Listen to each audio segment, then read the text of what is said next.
तो यहाँ पे अपन ने अभी तक क्या देखा था, प्रोड्यूसर्स इक्विलिब्रियम में हम लोग देख रहे थे, परफेक्ट कंपटीशन मार्केट में हम लोग एमआरएमसी अप्रोच लगा रहे थे। अब एमआरएमसी अप्रोच जब हम लोग लगा रहे थे तो एमआरएमसी अप्रोच लगाने के लिए हमने दो कंडीशन देखी। दो कंडीशन कौन सी थी, MR is equal to MC होना चाहिए और एमसी इज राइजिंग होना चाहिए। तो ये शेड्यूल बन रहा था वहां पे जहां पे आउटपुट हमारा कांस्टेंट था और मार्जिनल रेवेन्यू रहता है, मार्जिनल रेवेन्यू परफेक्ट कंपटीशन में कांस्टेंट रह रहा था। आउटपुट तो हमारा बढ़ रहा था, यहाँ पे marginal revenue perfect competition market में कांस्टेंट रह रहा था और मार्जिनल कॉस्ट तो यू बनता है तो वो तो बनेगा ही। तो अभी तक हम लोग क्या करते थे, यहाँ पे ये मार्जिनल रेवेन्यू वाला कर्व बनता था और यहाँ पे ये वाला कर्व बनता था क्या, मार्जिनल कॉस्ट वाला।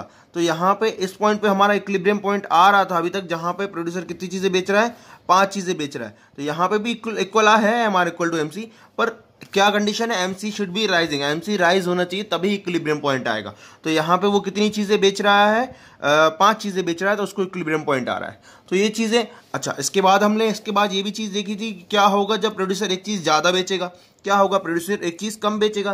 तो वो भी सिचुएशन हम एक बार बता दे रहे हैं तुम लोगों को। यहाँ जब 5 चीजें बेच रहा था तो अच्छी बात है, जब एक चीज ज्यादा बेचेगा तो होगा क्या कि एमआर कम हो जाएगा मार्जिनल कॉस्ट से।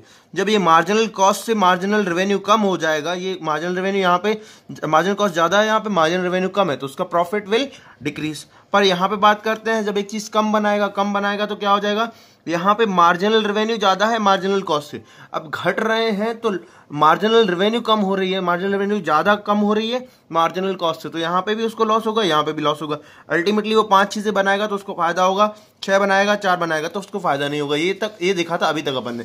अब बात करते हैं यही MRMC approach under imperfect competition market, under imperfect competition market. Imperfect competition market में बात करते हैं तो यहाँ पे कंडीशन वही दो रहेंगी कि एमसी इज राइजिंग और एमआर इक्वल टू एमसी होना चाहिए। पर इम्परफेक्ट कंपटीशन की बात करते हैं तो यहाँ पे आउटपुट तो बढ़ेगा, पर यहाँ पे बात की जाए कि मार्जिनल रेवेन्यू की, तो मार्जिनल रेवेन्यू घटता है ना, मार्जिनल रेवेन्यू यहाँ पे घटता है, 20, 18, 16, 10 फिर आ जाएगा 8, फिर आ जाएगा 2, कुछ इस तरीके से मार्जिनल रेवेन्यू घटता है। पर बात करते हैं मार्जिनल कॉस्ट करते तो मार्जिनल कॉस्ट तो अभी भी यू बनेगा। मार्जिनल कॉस्ट कैसे बनेगा, कुछ इस तरीके से बनेगा, 18, 10, फिर आ जाएगा 6, 4, फिर आ जाएगा 4, फिर आ जाएगा इधर लिख दिया हमने 6, फिर आ जाएगा 8, फिर आ जाएगा 12।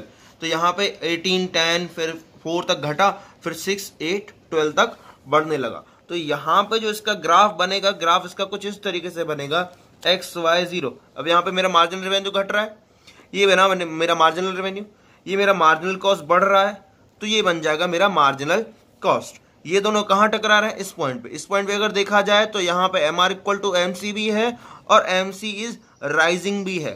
तो this is the point of equilibrium, जब यहाँ पे प्रोड्यूसर कितनी चीजें बेच रहा है, जहाँ पे एमआर इक्वल टू एमसी कितना है, 5 चीजें बेच रहा है। इसमें भी वही सिचुएशन होगी, जब एक चीज कम बनाएगा तो यहाँ पे देखा जाए तो मार्जिनल कॉस्ट जो है ज्यादा घट जा रही है, और मार्जिनल कॉस्ट जो है कम घट रही है और रेवेन्यू जो है ज्यादा घट जा रही है, तो यहाँ पे भी उसको लॉस होगा। इस वाली सिचुएशन में भी अगर आगे ज्यादा बनाता है कि यहाँ पे अगर वो 6 बनाता है, यहाँ पे 4 बना रहा था, अगर ज्यादा बना रहा है तो यहाँ पे भी अगर देखा जाए तो मेरा मार्जिनल रेवेन्यू ज्यादा कम हो गया है, मतलब मार्जिनल रेवेन्यू थोड़ा सा ही बढ़ा है और मार्जिनल कॉस्ट ज्यादा बढ़ गया है, तो यहाँ पे भी उसको लॉस ही होगा। तो एक चीज ज्यादा बनाया यहाँ पे भी या एक चीज कम बनाया यहाँ पे भी, तो यहाँ पे भी उसको लॉस ही होगा। ध्यान देना, एक बार शेड्यूल नहीं समझ में आया तो आप लोग रट लेना, मैं एक बार और बनाना सिखा दे रहा हूँ। तो यहाँ पे आ जाएगा 20, 18, 16, 10, 8 और 2, ये बन गया मार्जिनल रेवेन्यू। मार्जिनल कॉस्ट की बात करें तो मार्जिनल कॉस्ट बनता है 8।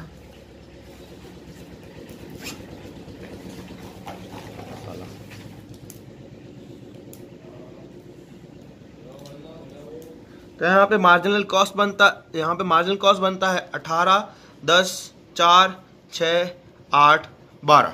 प्लीज बहुत अच्छे से देख लो, समझ में आ जाए तो अच्छी बात है यार पेपर में, क्योंकि आने वाला है ये चीज। Thank you.